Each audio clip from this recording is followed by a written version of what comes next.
This is both a joyous as well as a poignant occasion this evening as we celebrate a kind of climactic expression of Stan's life and life work. I think there's probably no one alive in the world today who has such a profound knowledge of, and a practical knowledge. It's profound, it's theoretical, but it's also practical. Knowledge of the mysterious processes of transformation, of deep psychological transformation, especially those using non-ordinary states of consciousness, as does Stan. For over 60 years, he has worked with thousands of patients, individuals, subjects, as they explore their inner depths in the service of healing, of spiritual awakening, liberating their minds and souls, opening their doors of perception. The present work that we celebrate the publication of tonight summarizes this extraordinary lifetime of experience and accumulated knowledge of a domain that most psychology and psychotherapy today has barely allowed itself to recognize, let alone explore and adequately understand. What permitted this vast treasure of psychological insight and therapeutic potency and spiritual wisdom to emerge was a convergence of, on one hand, an extremely powerful psychoactive substance, essentially a modern version of the ancient sacred medicines. A convergence of that with, on the other hand, a person whose psychoanalytic and scientific training and rigor was balanced by an extraordinary willingness, even a courage, to explore the unknown and to trust the journey of that exploration, no matter how frightening and desperate certain realms of consciousness might prove to be. From these thousands of experiences, Stan was able to glimpse and articulate an immense cartography of the deep psyche and develop effective methods for helping individuals undergo the often perilous but also profoundly healing transformation that such work entails. In doing so, he connected modern depth psychotherapy with primal indigenous rites of passage and shamanic practices, ancient mystery religions, and the great mystical traditions, both East and West. And he did this not in a vague mishmash or an unrealistic linear hierarchy, but he did it with precise case histories and theoretical explanations and a kind of faithfulness to the complexity and the unpredictability of the evidence. And he did this in a way that convincingly integrated Freud and Jung, Melanie Klein and Wilhelm Reich, Otto Rank, and many others with the vast transpersonal, mystical, archetypal, and esoteric dimensions of experience. And he did this with far more persuasive explanations of what we would call the etiology of psychopathology, like the causal factors that underlie human mental, psychological suffering. More persuasive than conventional psychiatry has been able to muster.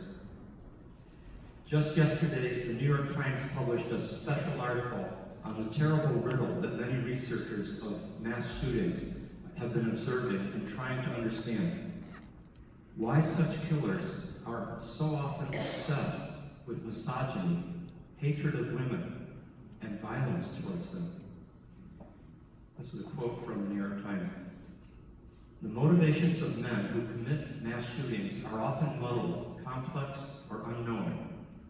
But researchers say that one common thread that connects many of them, other than access to powerful firearms, is a history of hating women, assaulting wives, girlfriends, and female family members, or sharing misogynistic views online. End of quote. As many of you here know, Stan's work on the perinatal and transpersonal dimensions of the psyche have shed brilliant light on this very phenomenon.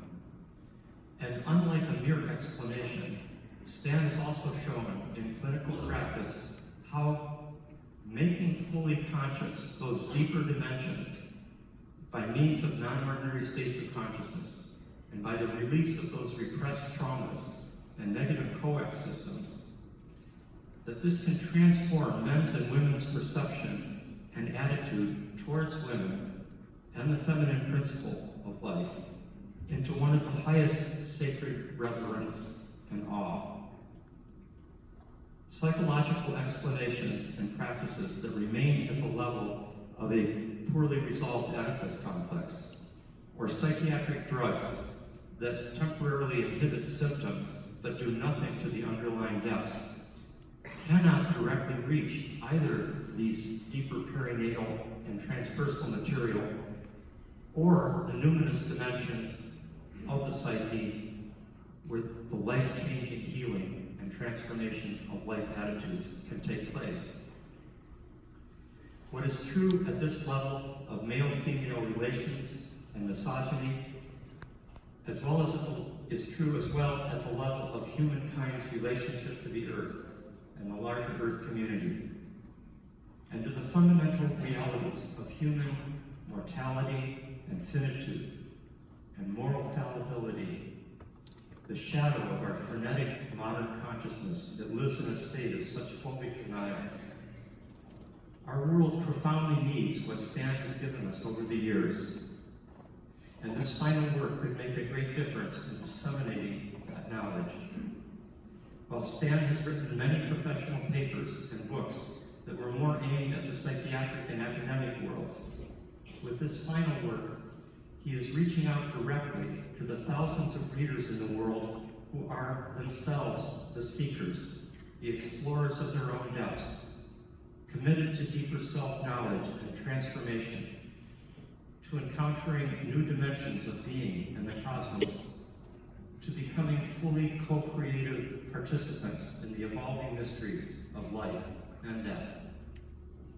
These readers are the psychonauts of the book's title, a term Stan took from Albert Hoffman that evocatively depicts the adventure of consciousness explorers into deep inner space that paradoxically opens up into the depths of the cosmos as well.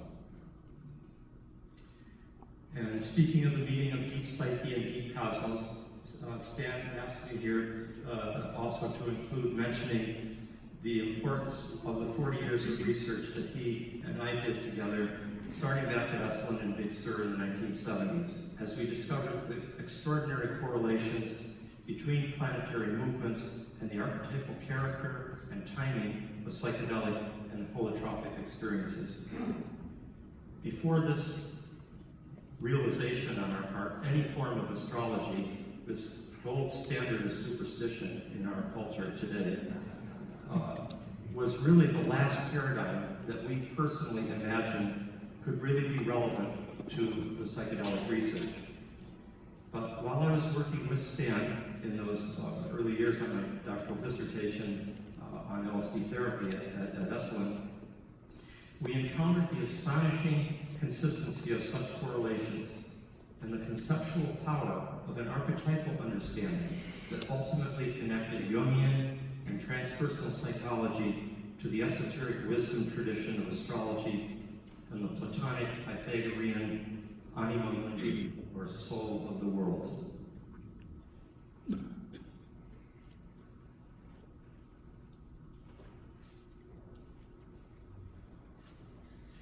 The soul's quest for meaning does not end inside the human cranium, bound on the outside by a disenchanted universe.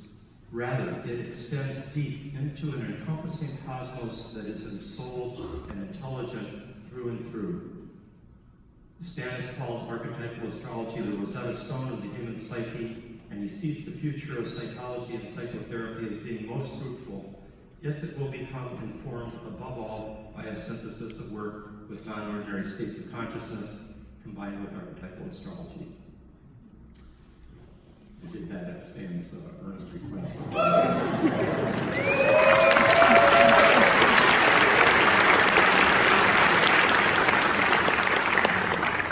But in the end, we are all here today to celebrate this perhaps final magnum opus of a man whose life has itself been a magnum opus.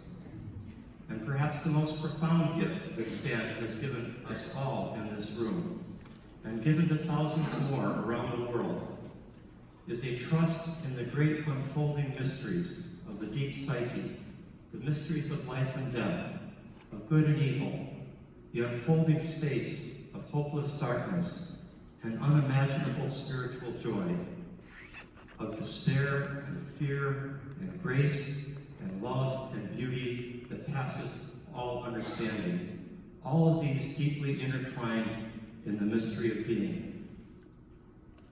And he conveyed this trust that was forged in countless LSD sessions and holotropic breathworks with suffering patients and brave explorers who trusted Stan's trust. And it is something like this trust that allows us today, here in this room, to have a point of spiritual equilibrium as we face the grave realities and threats to the earth in our own time. We will need that trust, that wisdom, that centering point of equilibrium as we all move forward into these next perilous decades. And perhaps the world may need each of us to hold that center. Thank you, Stan, for these gifts beyond measure.